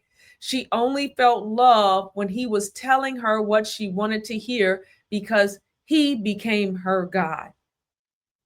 He became her God, and that was the reason why she did everything he told her to do. And when he did not do what she wanted him to do, just like she did in past relationships before, her go-to was to threaten to unalive herself, was to throw a temper tantrum because she's a little girl in a grown woman's body. She wasn't really going to do it. She wasn't really going to do it. She wasn't really going to do it. He made her pay. He was wrong as two left shoes. I haven't gotten to him yet. Right? The same way she made him pay in different ways. They were paying tit for tat. That's a dangerous game to play with two narcissists, or two narcissistic people, two wounded people.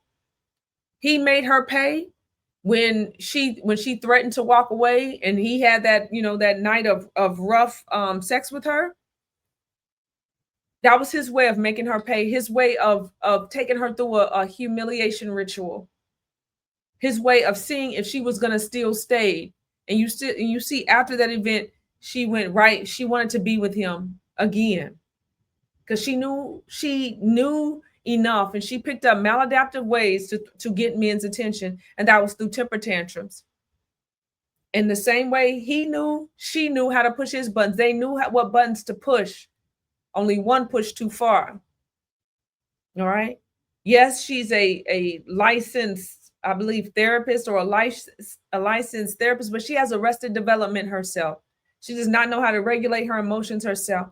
And I don't know what kind of counsel she was giving to her clients, because there's no way I would be listening to this woman. This woman couldn't counsel me out of a paper bag. And not all therapists, not all counsel, not all coaches, not all doctors are equal. And just because they have LPC, just because they have LMSW, just because they have PhD, just because they have coach behind their name does not make them effective. Life is spiritual, and you got to be careful even with the counsel that we're getting. All right. Not everybody is wrap tight. We got to remember this. When you have soul ties, so many soul ties, it fragments your mind, your body, your soul. This is why we have so many people walking around wounded, because they don't know enough to repent. They don't know enough the consequences of being soul tied to so many different bodies. There was a time I didn't know either.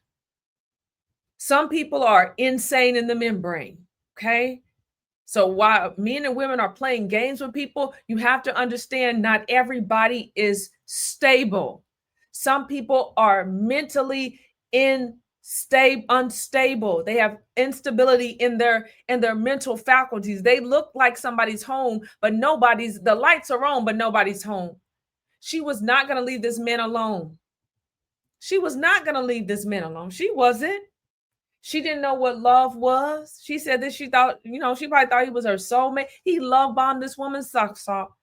She loved this man more than she loved her own self, her son. I didn't really, and I know the trial was not about her son, but I was like, I didn't hear talk about your children, your child. But she doesn't know what love is. She was searching, but she didn't know, like so many people out here. And when you don't know what love is, I've been here before, not like this, but I've been here before. I've been where I didn't know. You got to have self-respect. She didn't know who he was, and he didn't know who she was. And this is the dangers of staying unhealed. You become what you hate. This is the dangers of staying with a narcissist. They have all types of covenants, all types of soul ties, all types of agreement, all types of bodily and fluids exchange, all types of covenants made. This is why you can't be out here playing with people's hearts. Everybody ain't wrapped tight out here. And even if you're not playing with people's heart, there are some people who cannot handle rejection. Do you understand me? And then there's a part, just like me, I had to repent for coming into agreement with that narcissist. There was some part of me that thought he was my comeuppance for things that I had did. I thought he was part of my judgment, and that could have been true. But it takes a real one to say. It takes a real one to say that. Because the truth is, most people will act like they don't know. They will act as if they are good when they know in their heart of hearts that they're not. None of us are good. Jesus even said he wasn't good and he was perfect. So it takes a real one to take accountability. It takes a real one to say, man, I did that too. I did some things that I wasn't proud of. It takes a real one to take accountability instead of acting as if they're the victim in every circumstance. They will never tell you because they have come into agreement with a narrative that does not exist. But I can see beyond that. That people will never tell you how that narcissist was authorized in their life. They will act like they don't know and sit before you in counseling and think that I don't discern. Now, that's not everybody's story, but it takes a real one to admit, I was an adulterer. I was an idolater. I was doing strange things for a piece of change. It takes a real one to admit that, because truth be told, most people can't take accountability. But she was never going to leave this man alone in the Everest of Everest. She was going to find some way to get her lick back. And it was inevitable. Some people think they're in a relationship with you, and they're not. They're obsessive. And everybody, listen, some people that are out here cheating, everybody ain't going to just walk away from you. A lot of people have trauma. A lot of people have wounds that they have not processed through, and they are always looking for a relationship. They cannot be alone. The ink wasn't even dry on her marriage certificate before she was in a relation, went through no healing, just hopped out of one into the other, and he wasn't out of nothing. All of running all up and through different, probably men and women, allegedly. But they're always looking for a relationship. A codependent is always looking for a relationship because that's what makes them feel alive. Instead of God, instead of allowing Holy Spirit to be their God, they want love, even if it's a false one. That it makes them feel alive. And when that is threatened, they will have thoughts and threats of unaliving themselves. But they don't mean that. There are some people who have suicidal ideations. They wrestle with that. And there are some people that are manipulators who use that to get you to do what they want you to do. And it doesn't mean that they're going to unalive themselves. They're going to unalive you. But he met his match. He met his match, and she's just as narcissistic as he is. And until she repents and gives her life to God for real, she'll continue down this route, and that's unfortunate. But the fortunate thing for us is we can learn from these lessons. And the sad part, just like we're watching this, her son is going to see this. Her son, we don't know how he's going to end up. All right. Because there seems, I don't know if there's neglect. I don't know what type of mother she was, but you can't be a great mother operating like this. There's some neglect somewhere. And truth be told, even if we think we're the best parents, we cannot be everything to our children. This is where we have to allow God in our parenting. But her son, I just kept thinking, where is your son? Where is your son? Where is your son? Because it seems like he was in the backdrop of her life like an afterthought. Because this woman was chasing love, what she thought was love, chasing men. This is a little girl in a grown woman's body. And I don't care if she has all the titles, all the letters behind her name, all the anger management, the irony of being an anger management specialist and end up killing someone in anger. The irony is not lost on me. But all the letters behind your name means nothing if your soul is broken and your mind is fragmented and your psyche is arrested. Let's be clear. And you becoming a coach, a counselor, you can still fall prey to narcissists because we all have blind spots and we all have weaknesses. Right? Have doctors who have put my names in books. Do you understand me? Because they too fell prey to a predator. We all have blind spots. So I give grace to people. I give grace to people, especially that are in these professions, because people think that you are immune to narcissists because you talk about narcissists or you have a title. You're not immune, and we got to stop acting like we are. You're not immune because you're a pastor. You're not immune because you're a pastor's wife. You're not immune because you're a therapist. You're not immune because you're an LPC. You're not immune because you're an LMSW. You're not immune because you have a PhD. You're not immune. The blood is the only thing that provides us immunity. Boundaries are the only thing, are one of the only ways, the tools that provides us immunity. Self-love and self-respect reduces the chances of us being taken by narcissists. And the truth is that any of us can still be affected even if you know God. God said, listen, in the last days, there will come among us wolves in sheep's clothing. All right, beware of false prophets. But this was a silly woman who got led astray because of the lust, our desires for husbands, our desires for mates, our desires, your desires for women, for a wife has to be turned over to the Most High God, or you'll chase everything in a skirt. The flesh is willing. The flesh is willing. And if women, if we don't get with God, God makes you wise. When we don't have God, we operate like in stupidity. Even if you have a form of godliness, you can be a savvy businesswoman and still operate in stupidity in a certain area. And let's talk about him. So she needs healing. I pray that she repents. I pray that she comes to know God for real and stop playing church. I pray that, she gives herself over to God so that he can heal her heart and become everything that she was always looking for. It's already inside of her once she gets the Holy Spirit, an indwelling of the Holy Spirit. This man was a pathological liar, a predator. There's no way he should have been counseling. There's no way he should have been leading prayer groups. There's no way. I don't know what church he was a pastor of. But people love their narcissists. Carnal-minded people love narcissists. But those of us who are chosen, when we realize that we've been taken, we will wake up and get from under those wolves. Because they're rampant out here. He was a pathological liar and would not know the truth if it smacked him in his face. He was not a man of God. He used God to manipulate people. He was no counselor. He was no pastor. He was no man of God. And it's unfortunate. I don't know his wife. I don't know what she knew. Usually these people know something. You know something in the buttermilk ain't clean unless you have turned a blind eye. But usually we know some.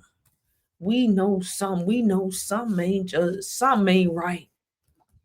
But still, it's unfortunate, that she's left to deal with the consequences of his actions, whether she's remarried or gone on. She got shot too. That woman turned the gun on her. Do you understand me? That woman turned the gun on her.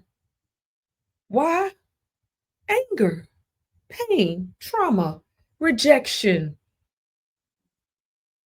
Do you understand me? That man had a spirit of perversion on her, and she paid the price. God gives us warning. God gives us warning to get away from Jezebel, to get away from those who are perverted before judgment comes to us too. Talking about he wanted somebody to watch, and he was telling that he was playing both sides of the fence. This man did not love her. He didn't love any of these women. He did not love himself, and he certainly did not love God. And his wife was only there to maintain the image of the church. All right. And I pray she didn't ignore it, but I hope she got out of it. Well, she got out of it. She got out of it. She definitely got out of it. You can do this the hard way or the easy way. You can take the stairs or the elevator, but you got to go down. And what goes up must come down. This was an international player who, took her to Israel, the Holy Land.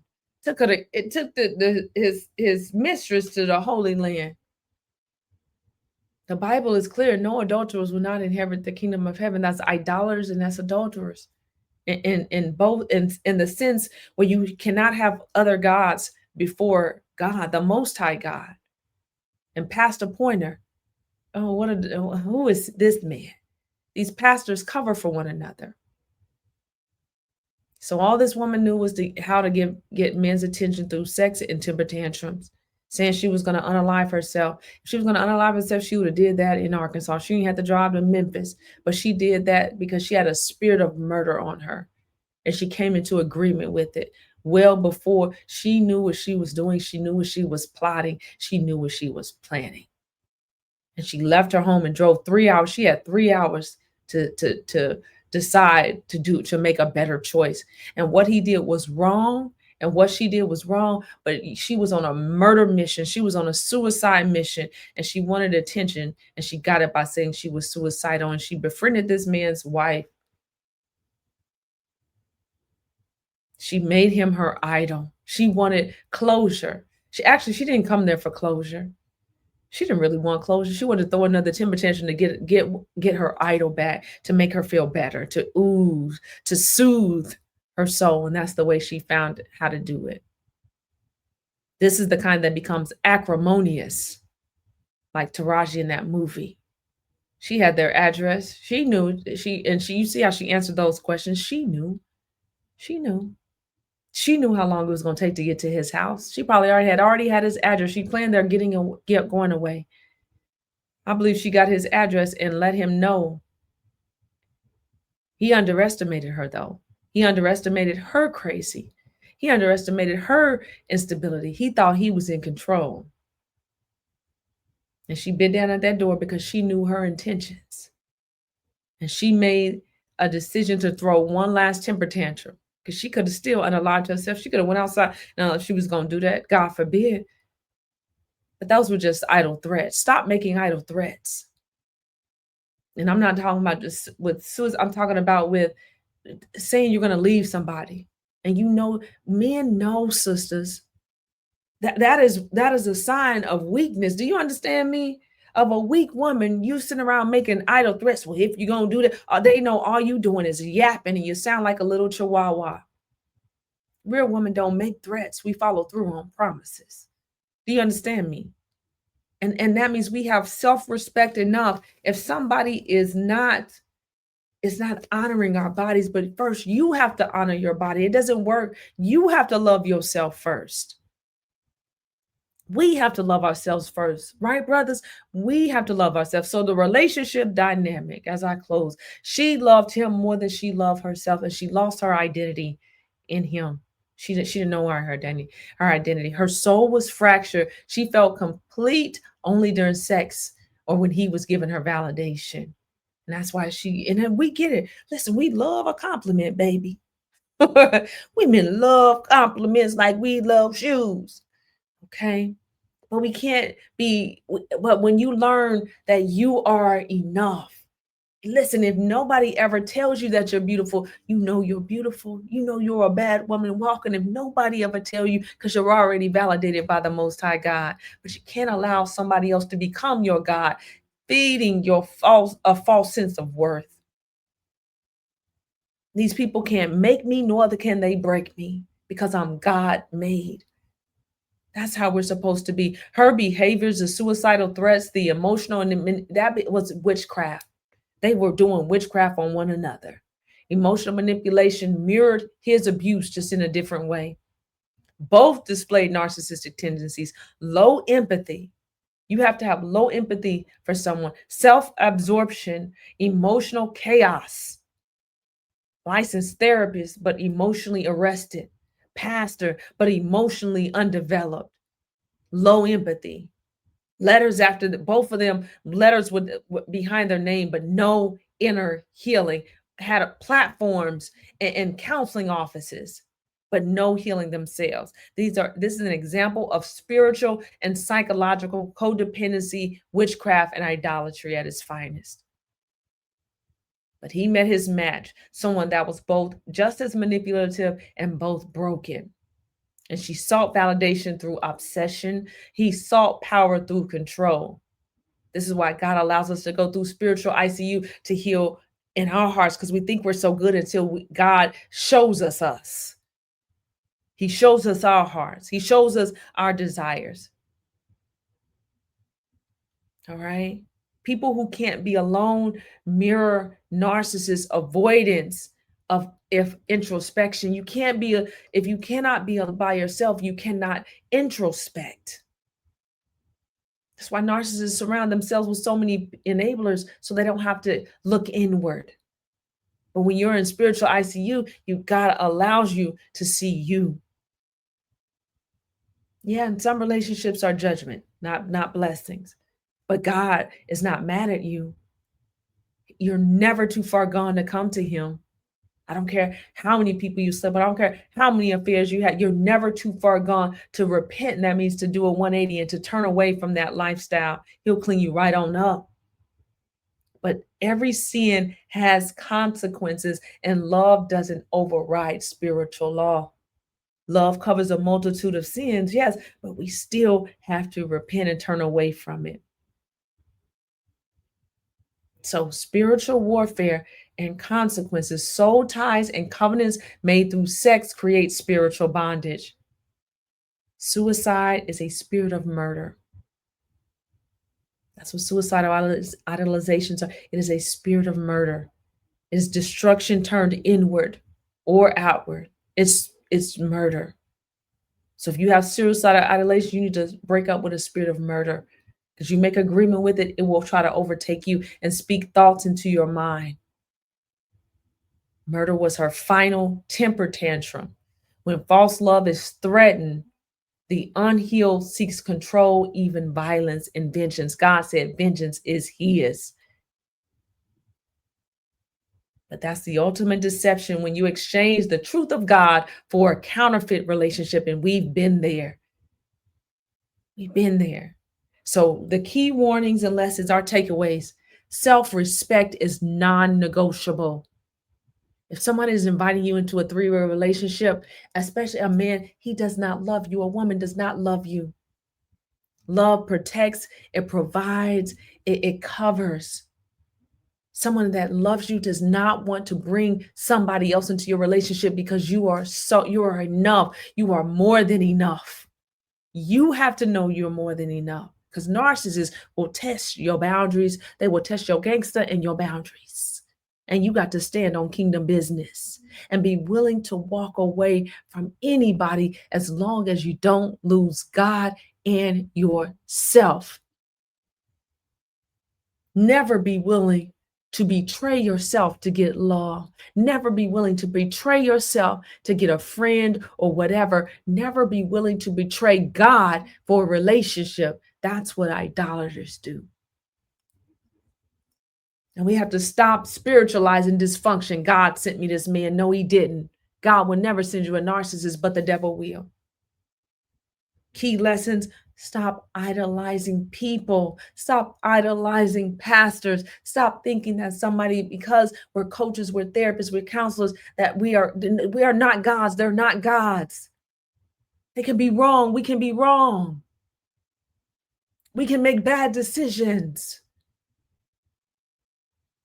We all have blind spots. This is why you have to have discernment for yourself. And when you're seeking counsel, if you're attracted to that person, don't play with fire.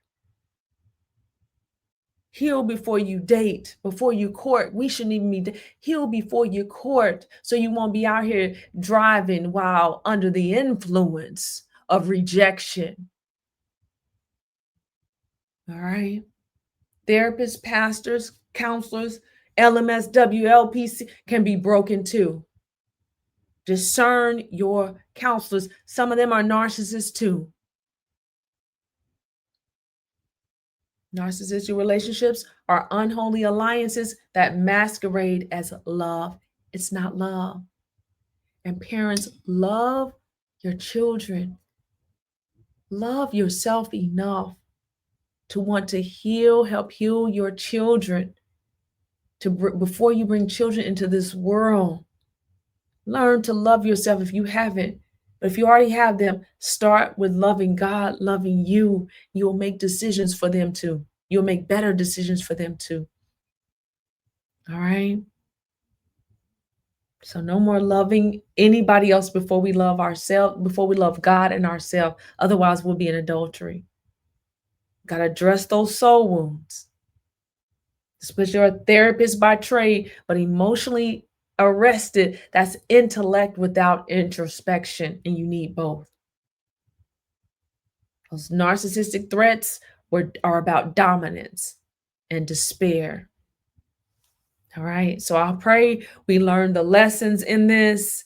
No judgment, no righteous judgment, no condemnation, just truth. All right. Because no more fighting for relationships that God already told you to release. And I'm talking to somebody. You're crying, you're hurting because you are trying to resurrect something that God said, that God allowed to die. No more spiritual defibrillation. And deep down inside, this is your wake-up call too. So you don't end up like a Latasha. And there's different forms. I've seen some people that are therapists that really wrestle with anger. And need healing too. Do your work. Do your work. We all have to do our work. So this is a wake-up call. Not to shame, not to blame, but to save. because our souls are too valuable. Your soul is too valuable to be left to someone who wants to destroy it.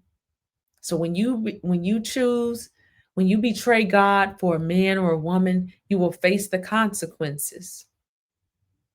But healing is not optional, it's survival. Love yourself enough to walk away, to forgive, let vengeance be God's, and let God rebuild what trauma tried to destroy. Amen.